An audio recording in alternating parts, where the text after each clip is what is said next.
300 fit খাইতে গিয়ে হাঁস মানুষ খায় শুধু বাঁশ, নিজেরা যাতে বাঁশ না খাইতে হয় তাই তো নিয়ে আইলাম আস্ত 3টা হাঁস।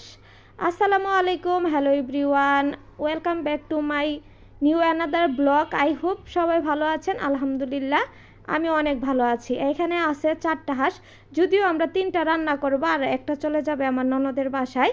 হাঁসগুলোকে কেটে সুন্দর করে ড্রেসিং করে বাইরে থেকে নিয়ে আসছে। এখন হচ্ছে আমার আপার বাসার হেল্পিং হ্যান্ড আপাকে দিয়ে কাটাবো।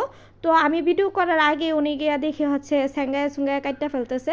আমি হচ্ছে সবসময় মানে হলুদ দিয়ে হাঁস স্যাঙ্গানোর চেষ্টা করি।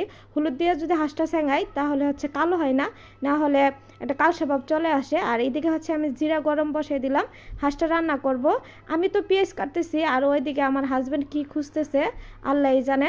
তো 2 রকমভাবে পেঁয়াজ কেটে নিছি, একটা হচ্ছে একটু মোটা করে আর একটা হচ্ছে চিকন করে। ফ্রিজে ছিল মাংসগুলা, তো হাঁসগুলো অনেক দিন আগেই আনা হয়েছিল। আমাদের ইচ্ছা ছিল ছাদে রান্না করব মাটির চুলায়। পারিবারিক কিছু অসুবিধার জন্য আমাদের এখানে কারোরই মন মানসিকতা ভালো না। গতকাল যেহেতু শবে বরাত গেছে তাই ভাবলাম রুমে হাঁসের মাংসটা রান্না করে ফেলি, সবাই একসাথে বসে খেতে পারবো। পাশাপাশি আমার জামাই কিন্তু আমাকে কাজে অনেকটাই হেল্প করতেছে।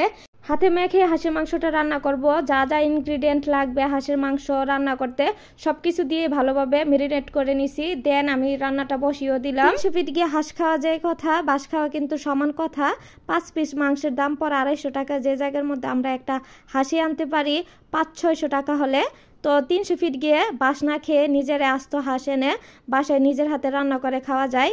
আর বলে না ভাইরাল শাকিলা আপা সিক্রেট মশলা ব্যবহার করে, এটা হচ্ছে সম্পূর্ণ ভুল। কিছু গরম মশলা একসাথে গুঁড়া করে এটাকে তারা হচ্ছে সিক্রেট বলে চালিয়ে দেয়। আর আমার জামাই কিন্তু আমাকে পাশাপাশি রান্নার কাজে অনেকটাই হেল্প করতেছে। এটা দেখে আবার হচ্ছে আমার কিছু প্রতিবেশী আর আত্মীয় স্বজনের জলে, তাতেই কিন্তু আমার চলে।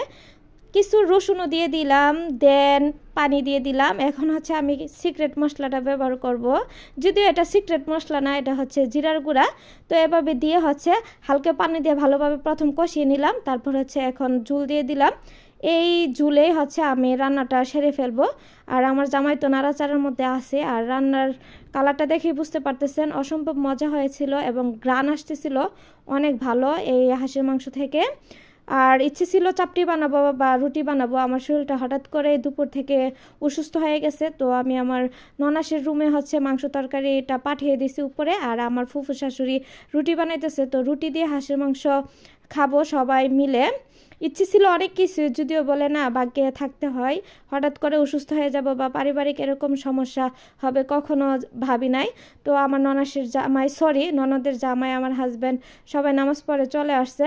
তারা এখন হচ্ছে হাঁসের মাংস দিয়ে রুটি খাইতেছে। আর আমিও সবাইকে জিজ্ঞেস করতেছিলাম যে ভাইরাল শাকিলা আপা থেকে কি কোনো অংশে আমি কম। আমার ননাতে বলতেছে ভাবি আপনি কোনো দিকে কম না, আমরা যদি একটা দোকান দিতাম তাহলে আপনার তো এরকম চলতো। মানে সবাই দুষ্টামি কথাবার্তা বলতেছিলাম আর খাইতেছিলাম। তো এই ছিল আমাদের শবে বরাতের হাঁসের মাংস আর রুটি খাওয়া।